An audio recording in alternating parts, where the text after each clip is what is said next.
What's up? Real MVPs, Ricky Widmer here, and welcome into, I say another edition, but it's been a hot minute since we've done took one a of week these. off. We took a week off. It's still a hot minute, like taking a week off. I'm here with my co-host, the wonderful, the man, the myth, the legend, Dave Oster.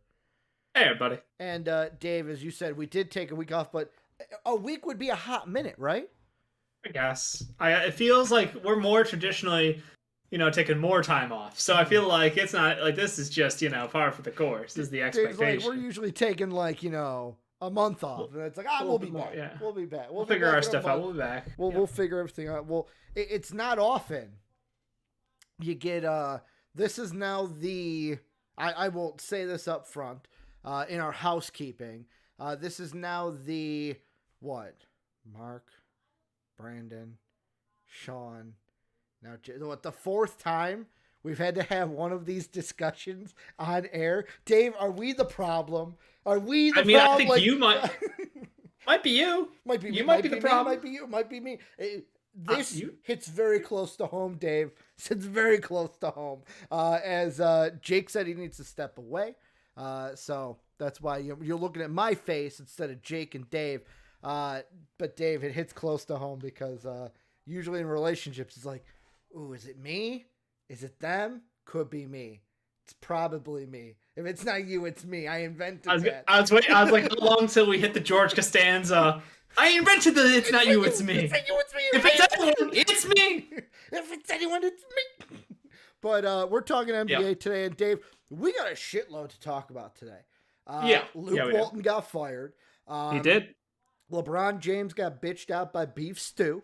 We got to talk about that. We got not Sex Land, but half of Sex Land. The sex part is gone, out for the year. We got Michael Porter Jr. possibly out for the year. And then, of course, the thing I kind of want to start off with before I do, hit the sub button down below if you want to keep track of everything we're doing. Join the Discord down below if you want to be in all the NBA conversations happening each and every day in the Discord.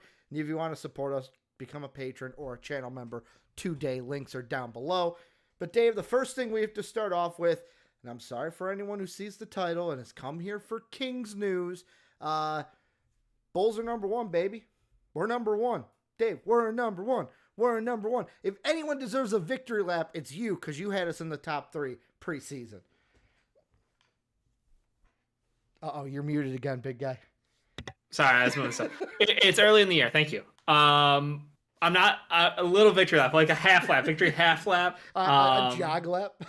How are they going to work together? The pieces don't fit, Ricky. They played on defense. But was the worst signing of the preseason. Oh, no. We're at 2 starters, and we're the fucking best team in the NBA. What do you want? What more do you want from this team? Oh. I think it's very encouraging, especially with the West Coast circus trip wrapping over. It's over, right? It's over. We're back home. We were back home yesterday. Yeah, I was like, it is done. It's over. Yes, it's finally over. No, I think we played really well. Expectations wise, I would say there was definitely winnable games left on the table. But again, the asterisk of, hey, we're not going to have everybody out there. Not everybody's playing well every night. So I'm pretty happy with how the Bulls have started off the season. And pretty good. Pretty good start. I mean, who knew we'd get pissed off AC? Little chip on his shoulder, Cookie Monster out there. Oh, the Lakers didn't want me. I'm going to prove them wrong because AC took that personally, Dave. Absolutely personal to him. It's nice to see Bulls Twitter and of course NBA Twitter realize that the Bulls are back, Dave. The Bulls are back. Party like it's 1996, 1997. Hopefully, we're getting back to those times. let's bring it down a little bit more there. Like party like it's 1988. 1987. Sure, we could be ramping up for the double three-peat. That could be on the table. I'm not gonna say no, but like, let's get the expectations right. The Zach LaVine, DeMar DeRozan three-peat. Who's their 3 then? 2 players who have scored 20 points together for, I think, what was it? Are they up to 7 games now? 7 or 8, one of the 2. Yeah. I mean, it's an incredibly hot start for the pair, and I think the tandem is one of the best in the NBA. And She got slept on. How do you pair people next to Levine, Dave? Now remember, DeMar DeRozan's a guard. Pieces. Remember, DeMar DeRozan's a two guard. That's why everyone was right. so confused, because nobody's watched him since Toronto, apparently. That's right. I don't know if you guys noticed what he did down there in San Antonio. It's night and day. Mm-hmm. Guys continue to evolve as a player. Great leader, great veteran on our team, and obviously he's been our best player because he's been healthy. That's the biggest thing for this Bulls team. So I think it's a lot of just everything starting to. You see signs of things clicking, and you're like, all right, I can see where this is going. I still think Billy Donovan's a fucking clown out there at times, but baby steps. Baby steps. We don't have a center. I don't know. Maybe take that guy who was pretty fucking good in Europe.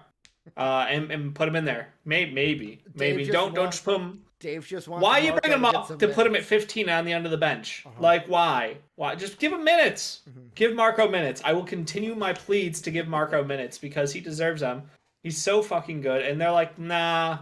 Billy would rather play a 6'4" center. That's his plan. Oh, there was a tweet yesterday from Casey Johnson where he was like, and DeMar checks in the game. At center? Question mark? Yeah. Yeah, we had a lineup of a bunch of 6'4", 6'5", and 6'6" guys, and that was our 1 through 5 completely. So, look, Billy's getting creative with the lineups. I would prefer he would play someone who, is set for the position, but let's take the Jalen Rose assumption here and say positions are just made up so people like you who don't actually play the game can talk about it. Yeah, exactly. Like everything's imaginary. The points don't even matter at the end of the day because it's just going to be the Warriors that win the title at the end once Clay's healthy. Absolutely. But the news that got into it as I keep scraping my mic, the first big one, Dave, is the Kangs. The Kangs did find, I feel like we've been talking about this since, we did the fast break with Sean of, are they going to fire Luke Walton? Should they fire Luke Walton? There was always yes and no. Yes, they should. No, they won't. But the Kings finally pulled the trigger over the weekend, firing Luke Walton. There was a little bit of a discussion yesterday of, okay, they haven't officially named Alvin Gentry. There were then some articles put out that Doug Christie, one of the first-year assistants, that his name was high up on the list. According to ESPN now, it says that Alvin Gentry has been named the interim coach. So all that is set. Luke Walton is out. Alvin Gentry is in. Dave, I knew this was going to happen. As soon as Alvin Gentry was hired, I was like, well, they're just getting Luke Walton's replacement all signed up and ready so that he's on the bench. Is this going to save the Kings season? Or is this you know what? We're doing it now. This is for the future. This season might still be a dumpster fire. I'm going with the latter. I think that this season is, look, you're only 6 games, 5 games under. I think they're 6-11. They are think 9 games back of first place. They are 1.5 out of the play-in tournament. Right, but what's the actual record? It is 6-11. Thank you. That's what I was saying. Okay. Nailed it. I would say that this team's not totally lost, but it is a big task to get them into the playoffs. The problem is, DeMar DeRozan's playing like ass. Buddy Hield is a great shooter, but still incredibly hot and cold. You mean De'Aaron Fox? I said Fox first. I said Buddy Hield after. I heard DeMar DeRozan. That's why. Okay, De'Aaron Fox. I heard DeMar DeMar DeRozan. Did I say DeMar DeRozan? I don't know. I was just clarifying because of what my ears heard. Maybe I was off. But De'Aaron Fox and Buddy Hield. De'Aaron Fox and Buddy Hield good. I mean, Hield's good, but he's inconsistent and he's terrible on defense. Yeah. Well, terrible is a quote, but he's not ideal. Davion's been hot and cold offensively, but defensively he's fantastic out there. Halliburton's just Halliburton. Ain't no problem there. I mean, Barnes is playing great. They have pieces. I think Holmes at center is a great piece. It's just their rotations, their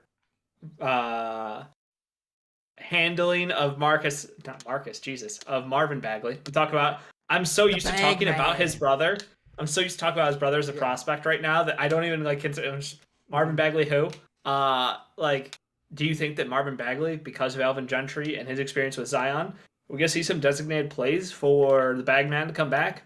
Or is this Chimezi Matu's fucking position and get the fuck out the way? It's all Chimezi. Ricky's favorite prospect from 3 years ago. USC, baby. It's all about Chimezi. Remember, you were like, that guy's got a great name. He's my new favorite guy. He was You watched like one YouTube video. Like top 5 on my big board. I think he was ridiculous. Top 5 in one of my big boards. Probably. But like, yeah, this is something where I'm with you, where it's like, I don't even know if, like, is Alvin Gentry just the interim coach, or is he the long-term hire even? Like, that's where my mind goes of, like, if you're a Kings fan, what do you want? Because, first off, I don't have any confidence in this organization making the right decision because they haven't. They've continued to freeze too. Just go back to the Marvin Bagley draft when they should have just drafted Luka Doncic. Keep going further back, Ricky. There was Dave Yeager. Keep going further back. There was Mike Malone. Yeah, I mean... You had great coaches, and you've continued to give them nothing to work with, and then you've continued to shit on them and remove them.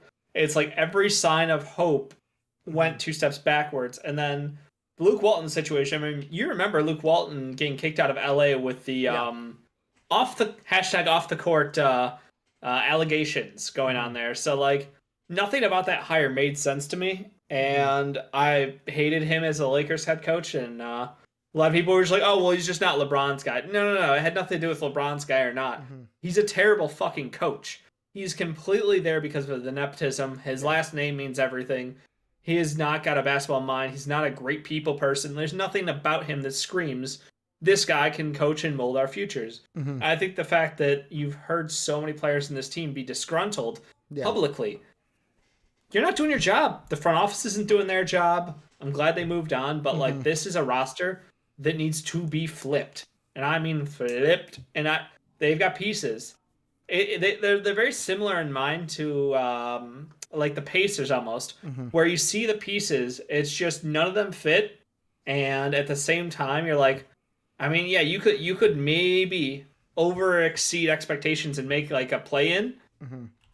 But do you really want to? Because if you really just, sold off the pieces and committed to rebuilding around your true core of young talent, I think that you're going to set yourself up for a better future. Well, and like the one thing we do need to remember is Eric in YouTube chat says Sacramento made some bad draft choices, as we've said, on top of their coaching hires. And like all of this just compounds. It's kind of like we've lived this with the Bulls, Dave, where the Bulls were different because we had Jimmy Butler. There was that year we got Rondo, we got D Wade.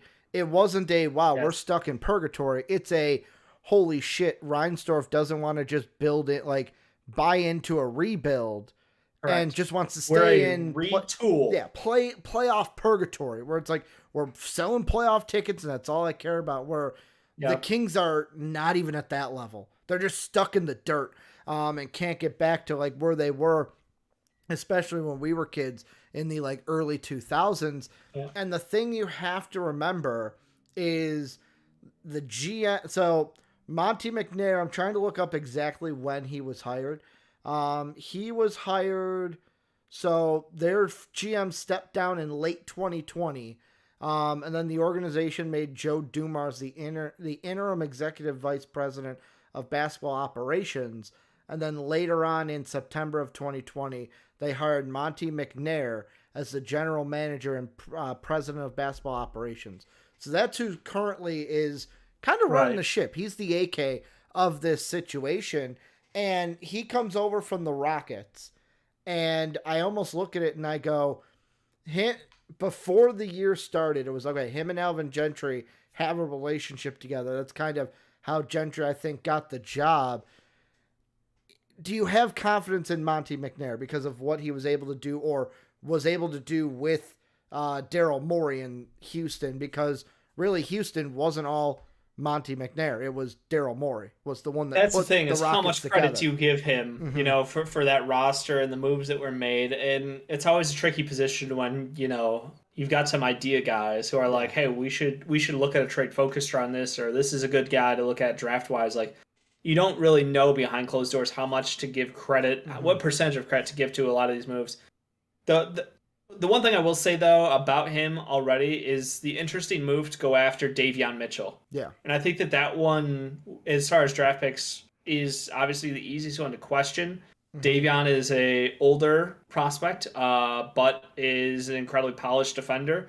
Already, we've seen him be one of the best lockdown one-on-one defenders in the NBA at the guard position, which is encouraging.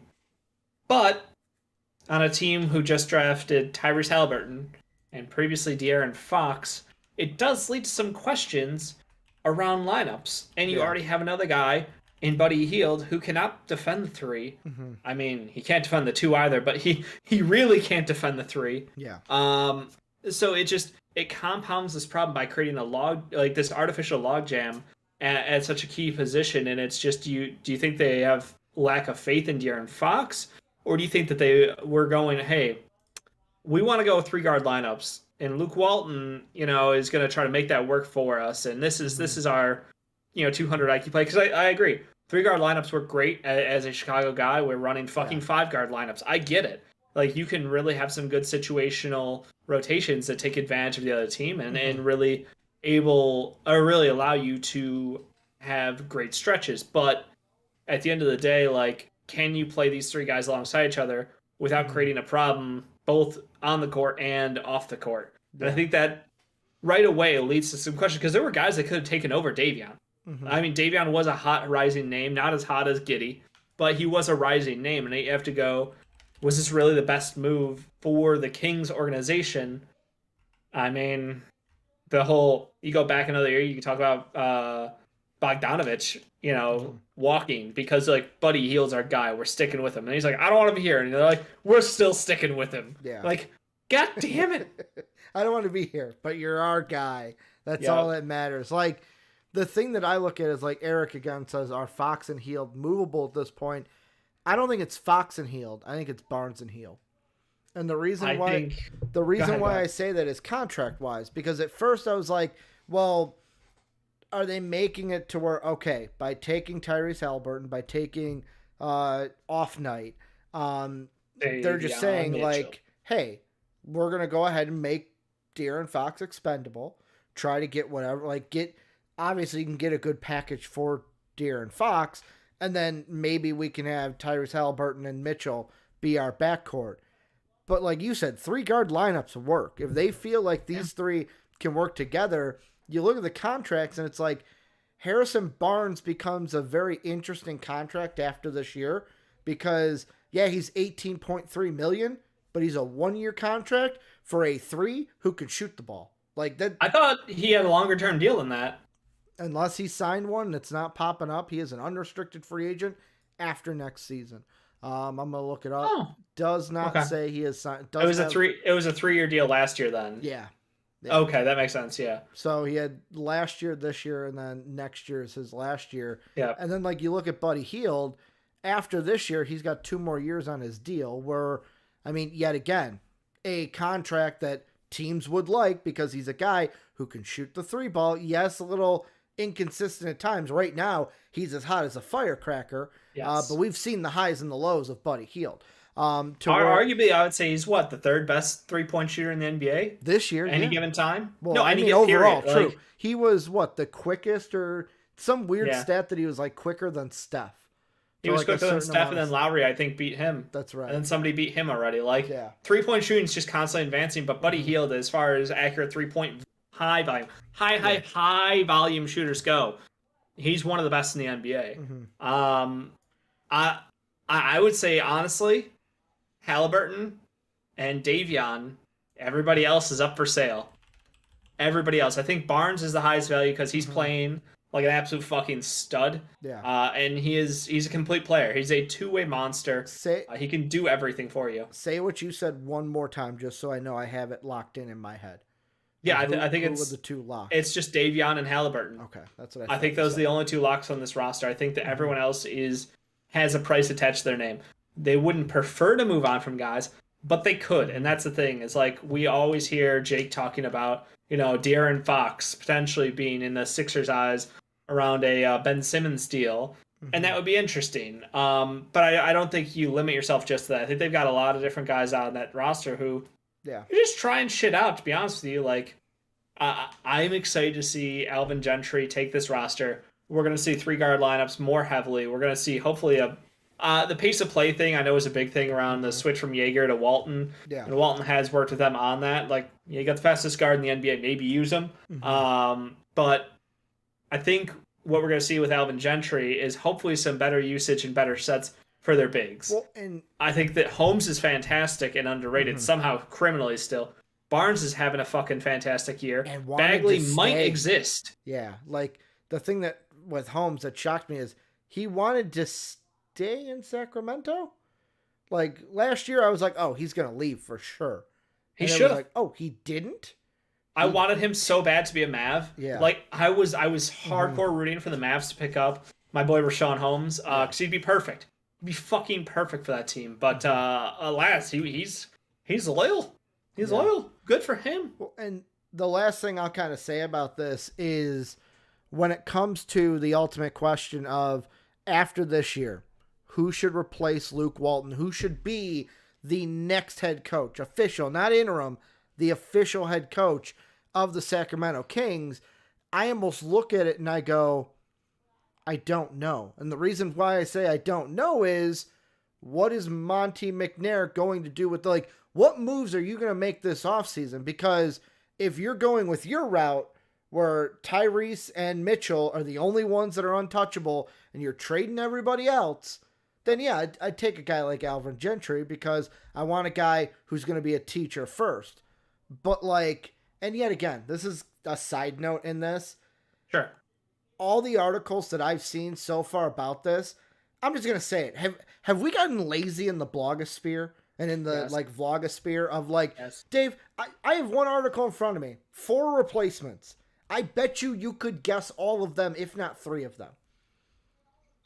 Probably, but I hate when you put me on the spot with names. So I'll give you hints. The first one we've already talked about today. We've already talked about him today. He is the interim head coach. Oh, okay. So you're already just going to give him the job. Just roll over, give him the job. Fair. Alvin Gentry. But yeah. I mean, like you said, we literally have a clip of Ricky going, why did Gentry take this job? Oh, he's getting the job when Luke Walton gets fired. Yep. So that makes sense. Yeah. Now, Bill brings up, and I think Bill is Mad Rogue, says 3-guard lineup, maybe Kenny Atkinson. He's kind of seen as a guard whisperer.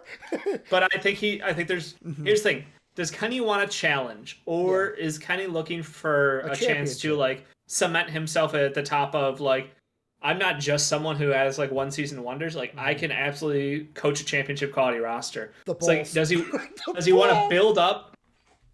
What? Oh, no, I'm just saying the Bulls. Give me Kenny Atkinson with our 3-guard lineup, Dave. I know. But it's does he want a challenge, or is he just there to try to cement himself as a championship level coach, which would be great because I think you could put him on a lot of rosters or a lot of coaching staffs, and he would be able to do that for you. The next name, her name is brought up every time. That's all I need to say. But Becky's not getting the job. Exactly. It's yet again. I look at it and I go, should she have gotten a job already? Probably. It's not maybe. I think the answer is maybe. I don't know. It's not just I think that she has at least deserved a shot somewhere. But yet again, I'm on the soapy bandwagon of she's going to be a Spurs coach once. She is the her head name coach so many times and get passed over. I feel like the only reason we've heard her name though is because of you want her name mentioned because you want the organization to look well. I'm just saying. Go ahead. It's starting to come off like a certain offensive coordinator for the Chiefs, where it's how much credit should we really give her? You could just say it's nothing but positive out of the young kids in the Spurs org because she was their summer league, G League coach. Yep.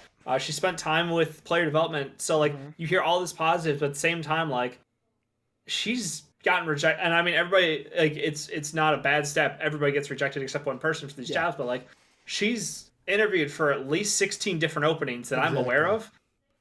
And been a finalist in one of them. And that was I think, Milwaukee the Bucks. Yeah. Yes. Yeah. Which, now they're champions. So, was she ready to be a championship coach? Probably not. Bud's probably a better coach than her. The other two, this assistant, I believe he was an assistant with the Miami Heat. I know he was a name that was brought up during the Bulls head coaching search. I talked up. I don't know his name, but I talked him up during the offseason because I wanted him to be our head coach. He is now with the Bucks. Darvin Ham. Yep. Yeah. I believe he was with the Heat, right? It was, and him, and then Wes was with the Nuggets. Yes. Yeah.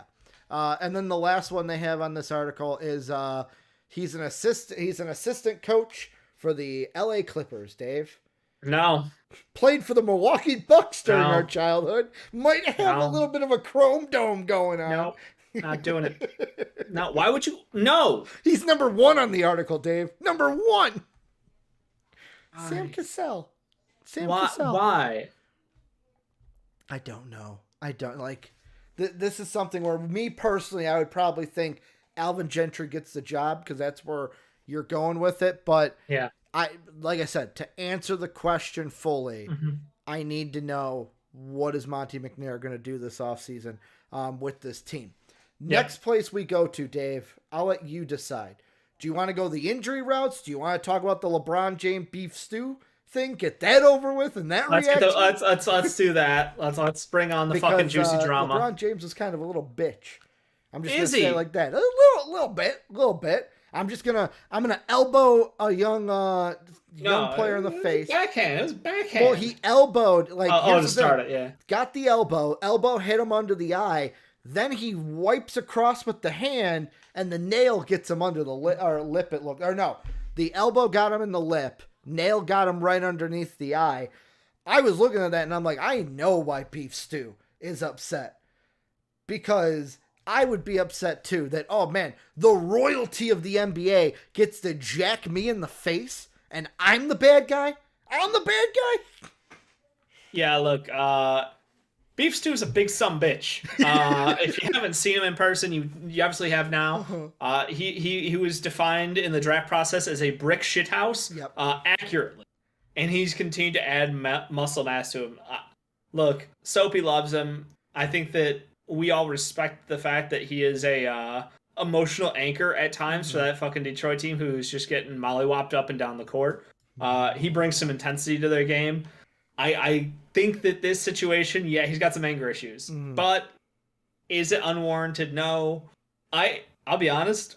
This is going to sound bad. I like the fact that the NBA has got more physical. I like the fact that people are fighting back. I like the Jokic foul on Morris. I'm cool with the fact that Morris has missed 6 games. I don't give a shit. Like, the physicality of the NBA is back. It's a tougher game again. I enjoy that, and I enjoy the intensity. Now, do I want fist fights? Not really, but, like, Beef Stew with the, like, all right, I'm cool. I loved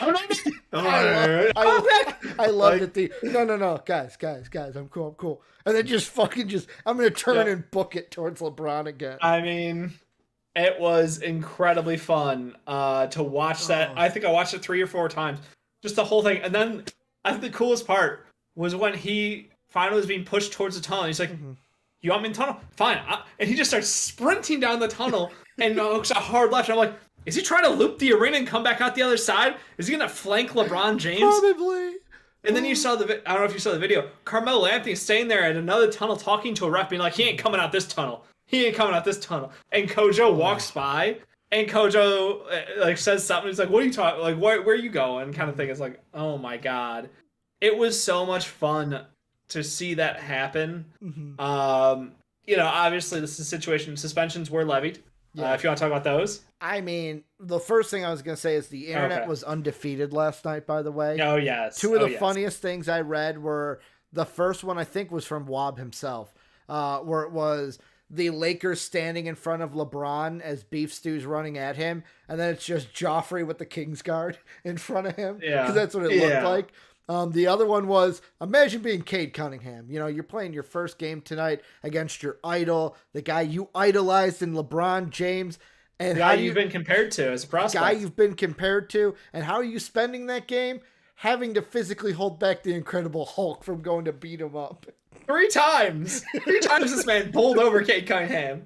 Oh, but I mean, the suspensions are bullshit. Like, Beef Stew gets jacked in the face. He gets 2 games. Bitch LeBron gets 1. I'm just going to, for the rest of the year, it's not even going to be LeBron. It's bitch LeBron. Bitch James, maybe. I'm just going to throw the bitch word in front of it because that's what he is. That's who he is. That's who he was. That's who he will forever shall be.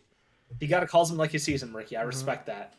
Look, we all knew LeBron James was not going to get a harsh punishment by the league. He is the league. Yeah. The Players Association is his best friend, Chris Paul. Team Banana Boat. Like, there is no chance that this would have ended badly for LeBron James. I'm shocked. The fact that the beef stew... no, he got a game, that's fine. He hit a man in the face. I totally get that. But the fact that beef stew only got 2 and they didn't try to stretch it to be 4 so that way they wouldn't play each other on Sunday, that surprises me because that is asking for a problem. Because you know beef stew's going to hard foul him. I want him to hard foul him. I think that there's going to be a Dwight Howard enforcer moment. Like, I think there's... it's going to be a rough game. It's going to be it's very physical. I'm excited for it. Like, you remember when, like, the Jokic Morris thing? It was like, all right, everybody circle your calendars for this date. This is when we're going to watch, some shit go down. Like, we got to Sunday. And I feel like people are just like, oh, come on. They didn't even suspend him out for that game. Like, curious. I heard an argument that was just like, should the NBA be able to suspend you for one game, but choose which game kind of thing?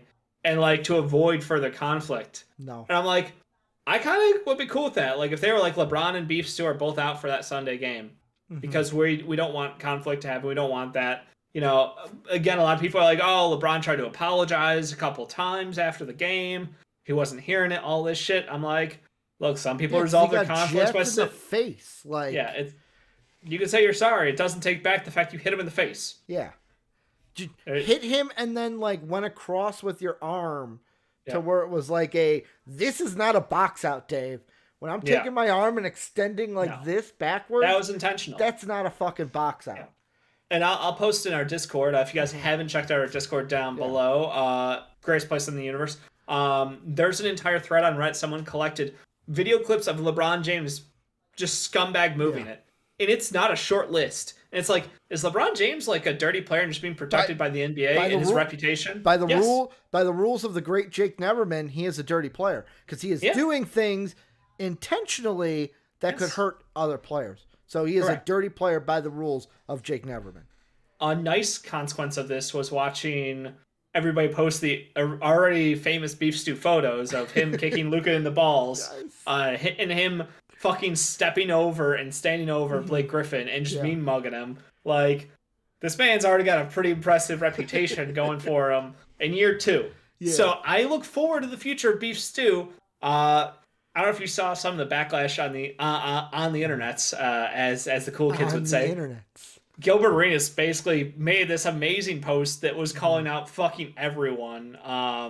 If you want, I can pull that up. It was great because he's like, Rule 1, you don't mess with the king. Rule 2, you don't mess with, like, I think it was like Stephen Clay. Yeah. And then it was like calling out like different things, like pack your bags. You're going to fucking Siberia. They're not going to let you play in this league anymore. Like, you dared to cross, LeBron James in the league. Fuck that. Gilbert Arenas is fucking wild, man. You want to know why I say fuck that? Yeah.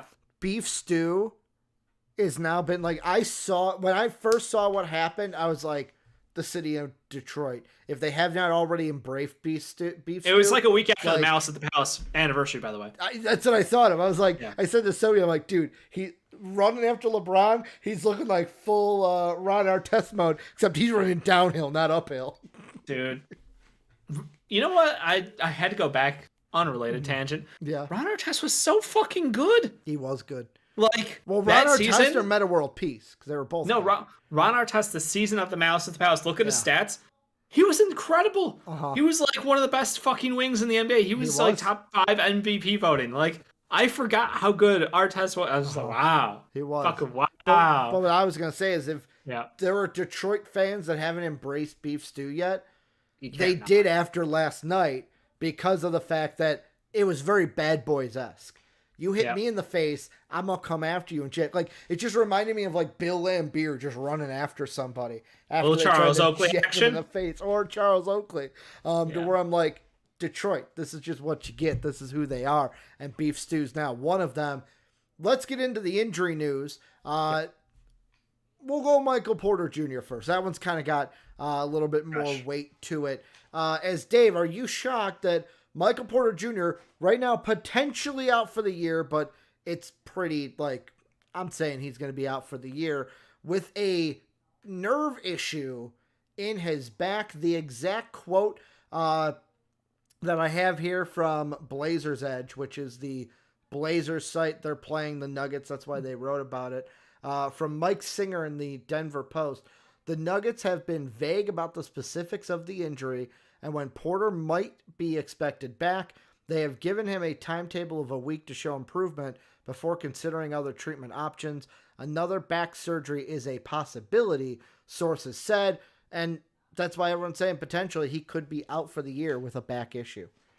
Yeah, I mean, this is the least shocking news in the fucking world. When he came into the NBA, they're like, this man has the worst medicals in the history of medicals coming to the NBA. And now I'm still like, we should have drafted him. We should have drafted him. Look, he's a walking bucket. He was the number one prospect in his draft class coming out of college for a reason.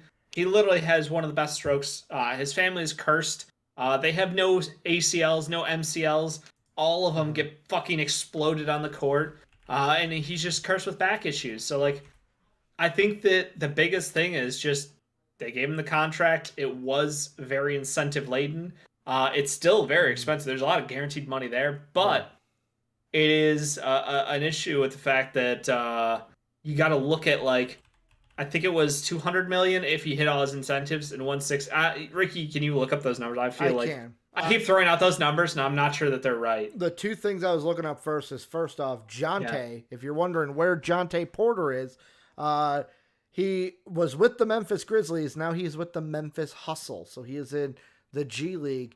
And Dave, if people are wondering, Dave wanted the Bulls to draft him. Who did we take that year? That was the Wendell Carter Jr. year. Yeah. Yeah. I mean, look, Wendell Carter got Vucevic. Vucevic is great. But it was just, there were a lot of questions around how far he fell past, because supposedly we had a good connection, we had a good workout, but when you heard he did a video series after the fact to talk about his draft experience, and like basically he worked out, had a great workout, like literally mopped the floor with people, shot fucking amazingly. I believe him. And then they literally turned around and like 2 days later were like, hey, can you stick around? Or I think it was the next day. It was like, hey, can you stick around one more day? Some more teams want to look at you. Yeah. And he was like laid up on a bed. He couldn't fucking move. And so he went out there. He looked horrible. And like, that was it. It was just like, nope. That is exactly, your medicals backed it up. But every team knew that this was a problem. I think the Nuggets gambled on him, and we won't know for a couple of years. But it's shitty because the Nuggets were a team with real championship aspirations this year. Now, the year that Spot Rec says on this is 26-27, which would be the last year of his contract. But here's everything in it. You have $12 million guaranteed. You have $17 million guaranteed if he earns an NBA All-Star in any of the 21-22 through 25-26 seasons, and gets a fully guaranteed based on performance, and these are the bullet points in there. Not waived 48 hours before the 2016-2017 moratorium.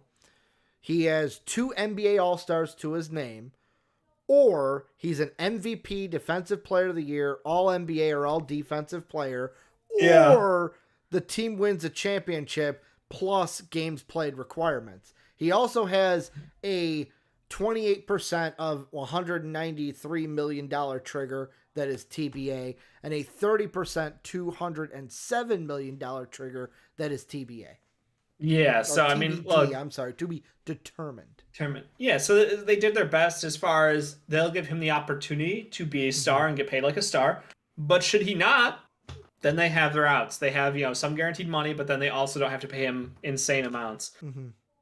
They're with him for the long haul for the moment. Like, Jokic is Jokic. Yeah. Murray, let's see how he looks when he comes back. But this year is basically a wash now. Do you play it safe and go, hey, is this surgery going to give us any better percentage than you coming back from this naturally? Then do it. Like, this year is, even though the problem is this year, the West, kind of loaded. I mean, it's the Warriors. Let's not even. Yeah. It's the Warriors. Once Clay comes back at Christmas, good luck. The West. It's the Warriors. Like, I would actually just be like, Murray, you can play warm-ups and you can play 5-on-5s, but you ain't coming good. back. And PJ, just go get surgery today. Like, we're good. We're good. You do you. Jokic, try not to break yourself on the court or break the more. I was gonna ask you, do we get to a point where they OKC Thunder, where it's like, okay, we know we're not going to be the worst team, but yeah, Jokic ain't going to play every day. We're going to Kawhi Leonard, Nikola Jokic. Murray, you're coming back next year. Porter, you're coming back next year. Like, we know this is a wash. I wouldn't be opposed to it. I just don't think they do it. Mike Malone hates fucking playing kids. Yeah. There's not a chance in the world that he will be happy. He's not going to be happy playing ball? No. He hates Bones, and Bones is fantastic. Yeah. Like, this is not how Mike Malone coaches. He will play Jokic 40 minutes a night if he has to. What is it with him hating young kids? What is it with like him and Thibodeau hating young kids? It's old school coaches, man. They're old school and not in the good way. Yeah. So I think this is a Nuggets team who is now considerably worse this year, but like the future's in the air. I think MPJ though, they're going to be patient with him. And next year it's all in. Next year is the all in year. They got Murray, should be fully healthy coming into next year because he's technically cleared at the end of this year. And assuming MPJ gets surgery done, he'll be ready to go for the middle of next season at the worst case scenario, you would think. Yeah. So I think that this year's a wash. I would like to see if they can move on a couple pieces to set themselves up for a better run next year. I mean, next year has to be the year too, because like you look at it, this year free agency, pretty much the only like names that yes they can re-sign back, but like Austin Rivers is a UFA, Dozier is a UFA. We'll see. And then like Bol Campazzo, like those guys are RFAs, but like RFAs you have more control over. Yeah. It's after next year. Like I know contracts can be worked beforehand, but after next year, Jokic, Barton, hell, JaMychal Green could technically opt out after this year. Could say, I'm going to leave 8.2 on the table. I don't know if he does. Who's giving him that much? Jeff Green could do the same with his $4.5 million, but who's going to give Jeff Green $4.5 million next year? Like every team in the NBA would. Good point. The Bulls would today. Maybe I would give him 5. Maybe he opts out after this season, but like, yeah, Jokic and Barton, you got to work you start having to work the contracts if you have not worked them already, which kind of leads us into the last injury. And the last thing I kind of wanted to bring up for this, Dave, is Colin Sexton, where this was an injury to where it's like we knew he was injured, he was out, but the Cleveland Cavaliers have officially said Colin Sexton is done for the season with a torn meniscus. He's going to have meniscus surgery on his knee, obviously. That's where the meniscus is located. You, Jake, and I all figured out that, yes, you have 2 menisci. Meniscus. You have multiple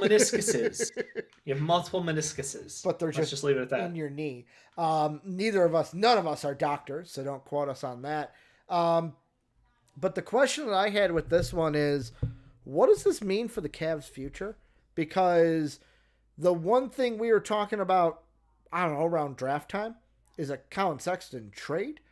And then this happens to where, yes, even if because right now on Spot Rack, after this year, there's a qualifying offer for next year of about $8.5 million. Even if you keep him for one more year before his RFA year, or if he becomes an RFA this offseason, who's going to want to trade for Colin Sexton after this surgery when he's a guard that is predicated on driving to the basket? Look, he is a good scoring guard who shot very efficiently with his volume. Mm-hmm. And I think that, the idea that he's only a slasher, no, he's not anymore. He has a good game all around. Definitely not a passer, but he is a good scorer. It's just a question of how much. And we talked about the trade idea over the summer because it came out that they weren't looking to re-sign him. And then it was very interesting because it's like, how much is Colin Sexton worth to you? He's a losing basketball player on a bad team who can put up great numbers. Mm-hmm. Is it empty stats? Is it this? And then it came out, dude was willing to take under $100 million, and they still wouldn't take him. And I was like, wait, what the fuck? Yeah. Like, what is Cleveland doing? Why wouldn't you? Like, that seems like a great bargain for someone like him. So I think his value is kind of in the air, and especially with this injury now adding to concerns, like, he might end up with a 1-year prove it. He might end up with a sign-in trade. Like, I think those are both definitely on the table for him. But I think Cleveland ends up actually almost in the positive because of this, because it's like, we get to see what our team looks like without Colin Sexton. And if it works, great. We will know how to run our team going forward. We know how much to value him appropriately, because this is like a true like test, and they can always still just give him money. It's not off the table. I don't think they're moving away from or forcing themselves move away from Colin Sexton. So in a way, this is giving them a chance to test out those other lineups, test out their young guys, get different guys in the rotation. You know, what they found out is Ricky Rubio makes their whole team fucking better. Who knew a point guard would make a team play better? I don't know, Ricky. Point guard I don't know that about actually you. like passes the ball and can like He's do more than just so one smart. thing. He has a very high basketball IQ. Darius Garland, for all the talent he has, he's just young. Yeah. And you're not going to be able to duplicate the international experience, the decade plus of NBA level play that Ricky Rubio has, and all the situational, like, no. So he's been awesome for this team. He has been awesome for Mobley.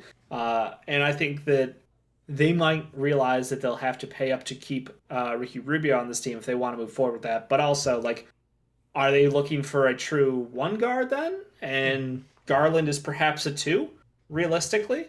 Or, you know, is this a situation where you're just looking for another scoring guard who can pass better, kind of like a la Halliburton? You're looking for someone more well-rounded who can be a defensive guy and help lock down next to them, but still can shoot, because Isaac Okoro fucking can't, and he won't, and he can't. Just for those who are deaf out there, because they just want to believe that this man magically was going to learn how to shoot the ball. Yeah.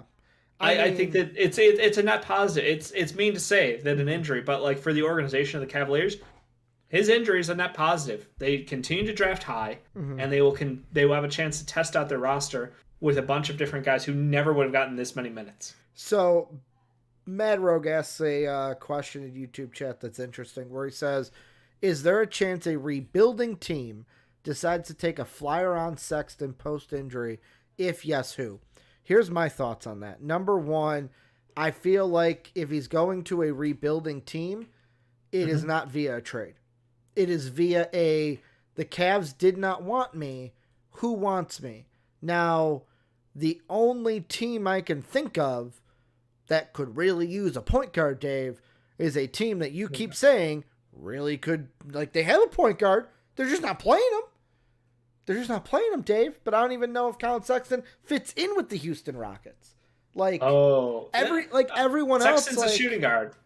Sexton's a shooting guard. So Garland's the quit treating him like a point guard. Yeah. I mean, the reason why I default him to point guard is he's a ball dominant guard. Ball dominant is different than point guard. Yeah, he's not a facilitator. He's not a. But you're right. He's not a point guard. He's not a facilitator. I'm confusing it with I should start saying he's ball dominant. Where scoring guard, yes. Is he going to work there? I look at that and I go, when you say point guard, Dave, the Rockets need someone who can do this.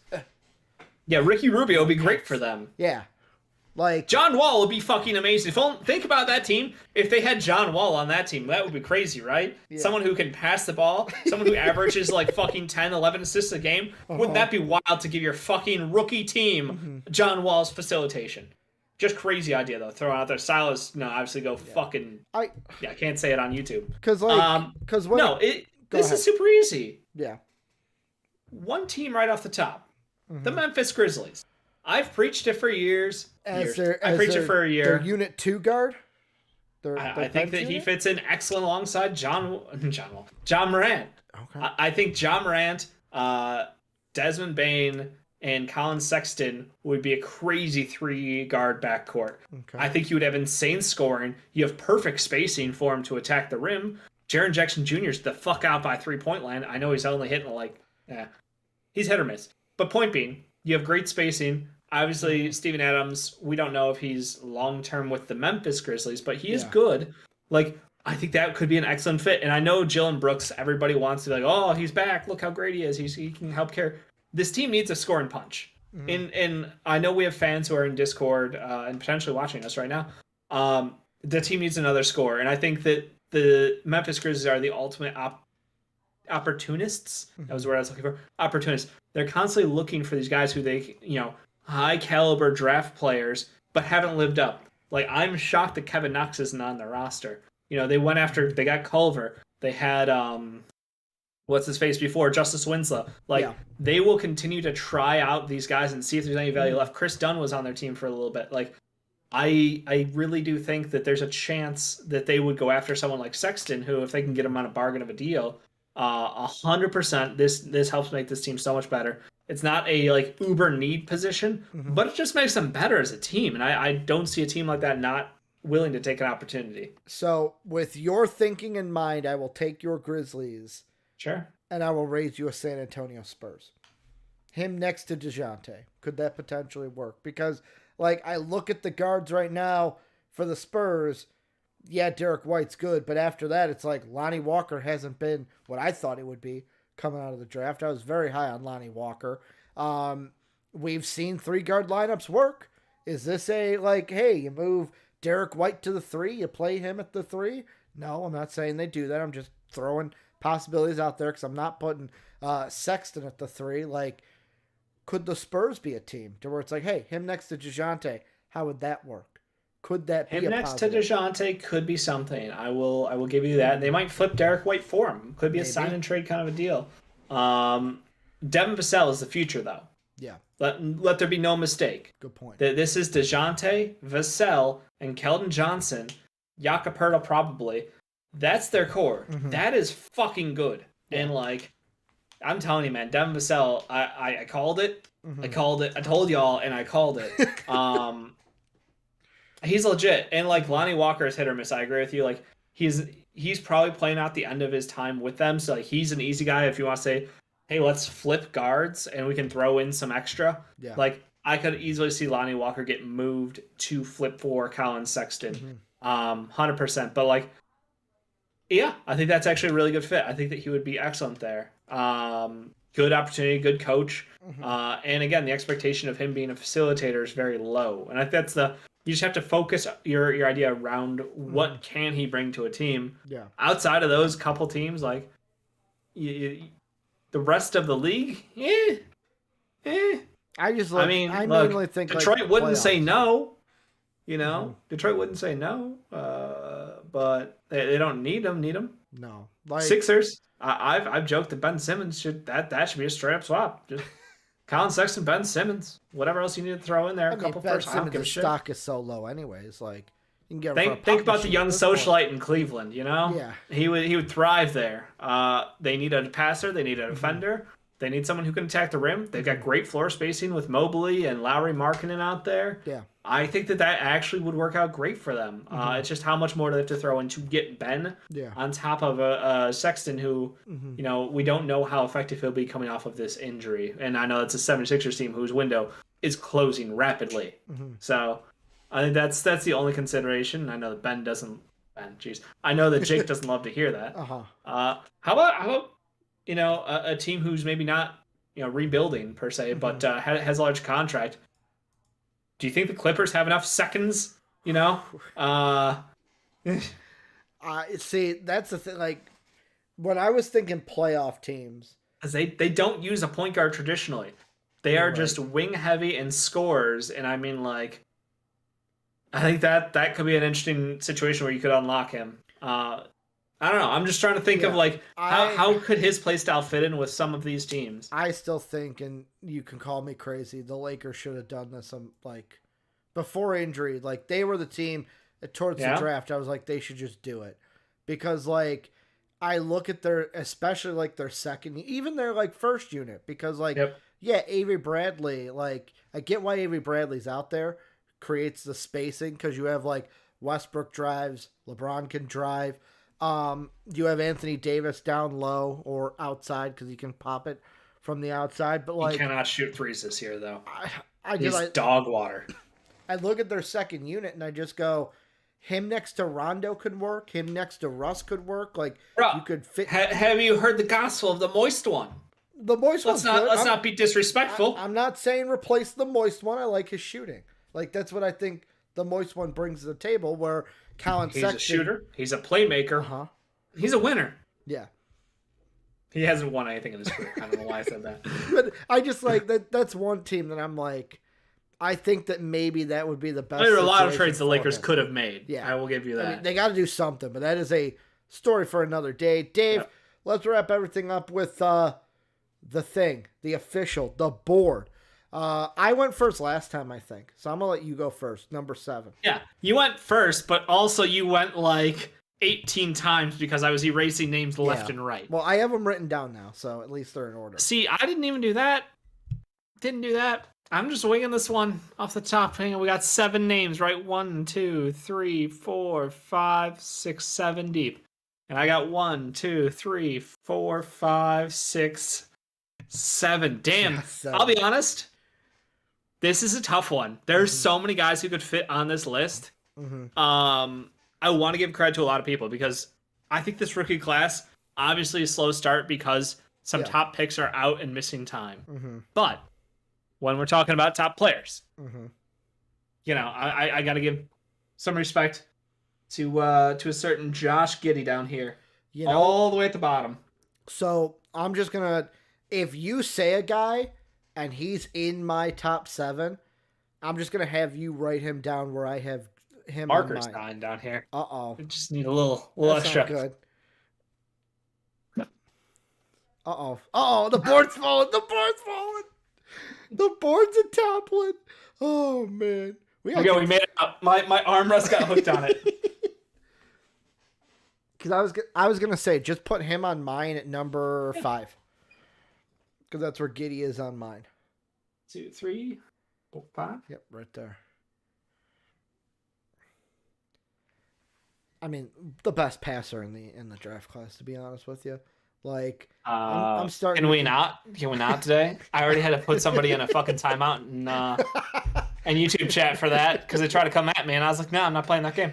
I got like I have to keep, like, Jake's not here. I got to keep that. Like I said, keep that going. Qui-Gon Jinn in YouTube was like, hey, let's try to. Let's try. And I was like, you can try again tomorrow. Oh. I'm having it. So when it said message deleted, that was you. Yes. Okay. How about the other one that says message retracted? I didn't see that one. Okay. Yeah. That was one that I saw that and I was like, that he probably said one of our no words, Dave. He probably did. But yeah, sorry, my marker's down. I will get better. You're good. No, Giddey's good. Like, I have no problem with Josh Giddey. He's playing on a fucking shit team and he knows it. They've upset a couple teams. Good for them. Shit team he knows it. His team is extremely bad. Darius Baisley is the captain of this tank commander. Or captain of this tank. He is making sure they lose as many games as possible. No, I think it's pretty good. I think all around, like, it's pretty good. He's very good. He still can't shoot the 3 ball, which is, you know, gonna take him a while to get. I think I figured that probably by year 2, year 3, we'll see, you know. But no, he's really exciting. I think that everybody can kind of see now why. Like, it's been a month, it's not changing. It's kind of like, no, he's that good of a passer. He has, like, that game speed. He's so up tempo and, like, he knows the move he wants to make by the time the ball hits his hands as far as where he wants to go with it. So happy to go with Josh Giddey for my 7th spot on the board. My 7, and this is a guy who recently had a pop-off game, and that's probably why he boosted himself here at 7. But last few games, Jalen Suggs has kind of come to play, Dave. Especially that game against the Brooklyn Nets, where he had 20. Like, usually it was like, okay, Cole Anthony's the guy. He's going to have the points. Like, if Jalen Suggs can do what he did in the last 3 games, which was basically this week, Wednesday, Friday, Saturday, 13, 21, 14 points in those games, had about 4, 3, and 4 assists, 1, 4, and then 6 rebounds, and shot 3, 4, and then 2 made threes from beyond the arc. If he can do that, like, that's good for what the Magic need this year. I agree. I'm be honest, like, he's just so hit or miss at times. It drives me nuts. That's why he's on the list, off the list. He's a rookie. He's a rookie, but yes, he's been, you know, a little inconsistent. I like Suggs. He does not make my list though. Okay. He's not on it at all. Nope. Okay. Nope. Didn't make it. He's not a top 7 player right now. Okay. I've got to go with my next guy up here in JG4, who you may not have on your board at all. He's not on my list, yeah. You know me, JG4 hater. Yep. Cade greater than JG4, always and forever. This week, I will admit. But JG4's been playing up. And I think that's the exciting thing is last 4 games, he's really been playing well. I feel like this offense still sucks. I feel like Silas is holding him back. I feel like the fact that they refuse to use a true point guard is hurting them. They have two great wing talents in Porter Jr. and Jesus, and Jalen Green, and they just refuse to use a point guard. So it pains me, but he's incredible. He's special. His shooting will continue to improve, but really this is all just he needs to have a point guard out there with him. As a young talent, that's just a situation we're stuck in. Mm-hmm. Yeah, I mean, for me, it's just there's other guys I want to give love to besides JG4. Sure. And you know me, I'm a JG4 hater. I'm assuming Io is somewhere up here. Io's right where you have him, right above Suggs. Yeah. It was right there. Yeah, like it was either him or Duarte, and like Duarte has kind of fallen off. I know that Duarte was out a bit for an injury, and like this week, but like Io's one that like if Jalen Suggs was a little bit more consistent, he would probably be above Io. But like the thing that I love about Io is you can't look at the stat sheet and like if you look at the stat sheet and tell me just what you see there, you don't even watch, bro. Like that's just what it is. Where I mean, Io, the competitiveness, he's not afraid now. There are things he needs to work on. Like Jake keeps bringing up, man, he's got to finish at the rim harder. Yeah, he does. But he's used to going up against college kids, not pros in the NBA. He'll get that as the season goes on. But he's fearless. He'll miss a shot. He'll come back. Okay, I'm going to do it again. I'm guarding this guy. I don't give a shit who you are. I'm going to guard you, man you up. And that's what I feel like having AC next to him just feeds into it. Gives him that fucking confidence that I fucking love. No, and he's made the most of his opportunities. We're talking about a guy who came in with the sixth man of our team, basically, from the previous year, Kobe White, being out with injury. And he has almost usurped his position and turned into, like, is he now our future three? By the way... He's our backup three? By the way, Kobe's getting the start tonight. Ball, Kobe, Levine, DeMar at the 4, and then Tony Bradley at the 5 is our starting lineup tonight against Miles Turner and DeMontis Sabonis. Okay. DeMar on Sabonis, Dave. Okay. You've got my interest. But we got no AC tonight. That's the thing. Yeah, so our defense is down like 120%. Yeah. You know, that's tough. No cookies. It is tough for us. No cookies today. I don't have Io. He's in my honorable mentions area along with Herb Jones. Yep. This man plays dude, he plays fucking defense. And like we knew he played defense, but like he plays defense, which is awesome to see. And I think that's he plays defense. When you look at the numbers for the Pelicans, like I watched like somebody made like a super compilation of like Herb Jones defense plays. I was like, okay, this man is actually just excellent on ball, really good off ball too. Good basketball IQ defensively. Yeah. He's not a negative out there, even though he doesn't take many shots, doesn't make many shots. You know, I question like, hey, don't they have another rookie who is kind of highly touted for being a shot maker from three, great floor spacer, should be pretty good. And he's on the bench for Herb Jones, somebody who we didn't even like, not first round talent at all. Yeah. Very interesting. I'm just saying. For me, I am going Chris Duarte here. Okay. I will admit, you know, he's come back a couple games. Minutes are always in flux now because of that Pacers rotation. Who's healthy, who's not is a big thing. So like, look, he's still just good. He's just good. Yeah. He's not. He's good. He's made the most out of his opportunities. He's a great scorer. He's great shooter from the outside. He's living up to all expectations. I love it. And I think the top 4, Dave, I think if I'm not mistaken, we may have the same 4 players. Unless you have a surprise that is going to like shock me. I can't wait to see this because I have a surprise. Okay. I'm assuming. Because at number 4, I got the composer, Franz Wagner. Same. Like, he's just consistently good, Dave. Like, yeah, he had a bad game against Milwaukee where he went, like, yet again, looking at stat sheet for this, but, like, 1 of 4 from the field. He didn't have his double digits in points.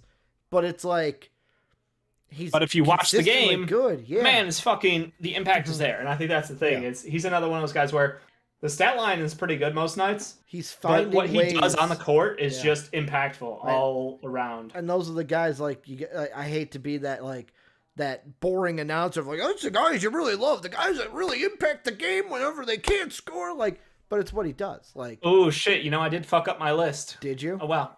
Who'd you forget? I'll Should Franz be higher? Oh, Duarte should be higher. Duarte, and that would have pushed off Giddy. I'll just, Okay. That's everybody's down one, and we'll just have a double listing somewhere in here. Okay, so JJ 4 is 7. Yeah. We'll just down arrow, down arrow, down arrow. I'll split it off. You're good. Split the next one, yeah. So yeah, I can't count because I didn't prep like I literally told you. I was like, yeah, here, You said you had 7 names? I did, and then I realized I had 8 names because I'm ridiculous. So on that note, I will go with my next guy up. Okay, so just so everybody knows, like, yes, we understand that Evan Mobley is injured. I'm not really counting that against him at this point. I think that's in my head. I had already slashed him out, but I'm gonna continue to include him on the list because I am too. He's still on the list. Let's be honest. Even with his injury, he's still fucking amazing. So just that's what threw me off when I was doing this whole thing. I'm interested to see your next guy. How do I do this? So this is 1, 2. Do to the right. To the 3, right 4. is the right is 4, the left is 3. And then 2. Yeah. Cool. That works.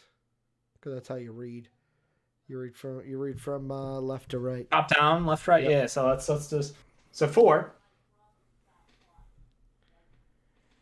Oh, Scotty Barnes. I got Scotty B. He's number 2 on mine. Okay. Scotty B's number 2 on mine. He's just consistent. I have not seen anything that's just yet again, against Sacramento, stat-wise, he had a not so great scoring game, but still got the assists, still got the rebounds. He's still impacting the game, and he's impacting the game. But it's Pascal Siakam that's fucking things up a little bit, yeah. But he's still good. Small ball Pascal is not great, and having him on the court while they're struggling shooting, Scotty Barnes' deficiencies shooting are hurting this team. And I think that's something we knew Scotty's shot was going to take time to come along. But do you hold that against Scotty B, or do you hold that against the I think it's a coaching's decision. Yeah. It's a roster construction. But at the same time, it's being more exposed that Scotty Barnes.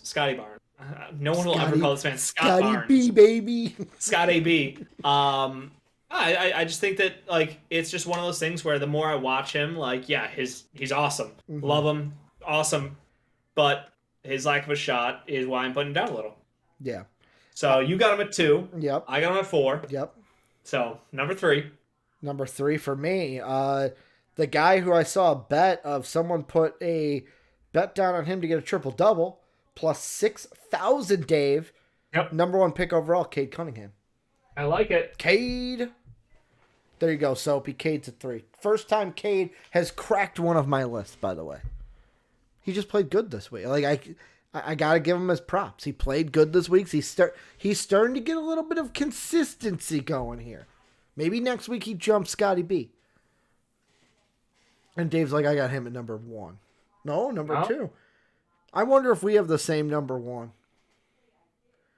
We do. It hasn't changed, but LP. I'm doing it. Soapy called it. Sophie said, I can't wait for LP at 1. I said he had, if this man got minutes, he would be the rookie of the year. And I think that Cade has looked so good, and his ability to stop Beef Stew from murdering LeBron James on the court is why he's number 2. Yeah. Because I don't know if LP could do that. I don't know. He might be able to. But I saw Cade Cunningham stop a murder from happening. So that's why he gets my respect this week. That is why he's number 2. And number 1's Mobley, and we both know. Yeah, it's Mobley. It hasn't changed. He's just so damn good. He could be injured, and he's still the best rookie. Yep. That's just how good he's been. He is the best rookie. Which is great, by the way. I love that Mobley has been so good, because when everyone was bashing him, I don't know if Mobley can work in the league. I don't know if he's going to fit here and there. I was like, whoa, wait it out. You didn't watch. I was obviously you didn't watch Evan Mobley in college. Wait, people. Wait, you're gonna love this guy. You're gonna love.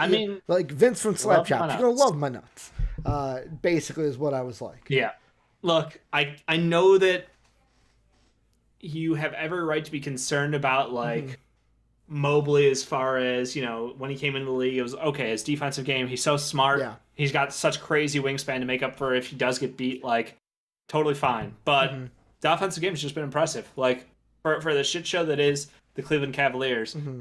Their future's super bright. You know, Yeah. Garland, Mobley together look great. Jared Allen's awesome. Like, they just need to get, you know, that 2-3 situated. And they'll be good to go, man. They'll be good to go. Long shot for this class. You know, I'm quick shout out. You know, if they would give Leandro Balmero some fucking minutes, technically he's a rookie this year, God, I believe. I completely forget that he even got drafted. Yeah, because he was from the previous class. He played internationally for his first year. He was in the G League for a hot second, then he's up, then he's down, then he's up, then he's down. So I think he's someone who's uber talented as well. There's just a lot of guys who are very close to making this. Like, I literally crossed out Josh Giddey because I forgot that I was going to keep Mobley at number one and not like put him on an excluded list. Like, who's the best active rookie? Like, no, he's the best rookie. Who's the best active rookie in the draft class? It's Evan Mobley. Yeah, I mean, like, other guys who are still in the area, like, I think Bones is still up there. Yeah. I agree with you. Io could have easily made my list. He's, you know, I just tried to be impartial with Io because in my heart, Io's somewhere in this area in my heart. I'll be totally partial, Dave. All partial all the time. Yeah, no, it's been really fun to watch so far. We're starting to see Corey Kispert get some traction on the Wizards. Like, there's just a couple names. Jerry has been very good for OKC, but at the same time, it's OKC, so I just kind of whatever. Yeah. I'd be mocked if I didn't bring up the Bassmaster himself, Charles Stonefoot Bassey. The guy that we mocked like for years. I'll continue to mock him. I'm just saying, we mocked and then mocked. Like, we put him in mocks and then we verbally mocked him for years. Yes, that. Because he's old. It's going to be a good class. There's still a lot of guys who have not gotten a ton of playing time who we have high expectations for. Like, I'm, you know, we won't see much Kuminga this year. We won't see much Moses Moody this year. The team's going to win a championship. Who cares? Like, we'll have to wait another year, find out what they are. Or if there's a big trade, blow some shit up. Who knows? Yeah. But yeah, there's still a lot of names out there. It's a good draft class so far. Pretty happy with it. But Dave, that is going to do it for the NBA weekly impressions that we do every week. We took a week off, but hey, we're back. We're back doing them every single week, every Monday. Let us know what you guys think down below if you're watching us after the fact on YouTube. Remember, join the Discord if you're not in it already. Greatest community in the universe. That link is down below. If you want to support us, patreon.com/MVPvids, or you become a channel member today and hit that sub button, that like button, and that notification bell to let us know you like the video, but also to stay tuned with everything going on with MVP. As for myself and Dave Oster, we will see you guys again next Monday. And as always, have a good day, everybody.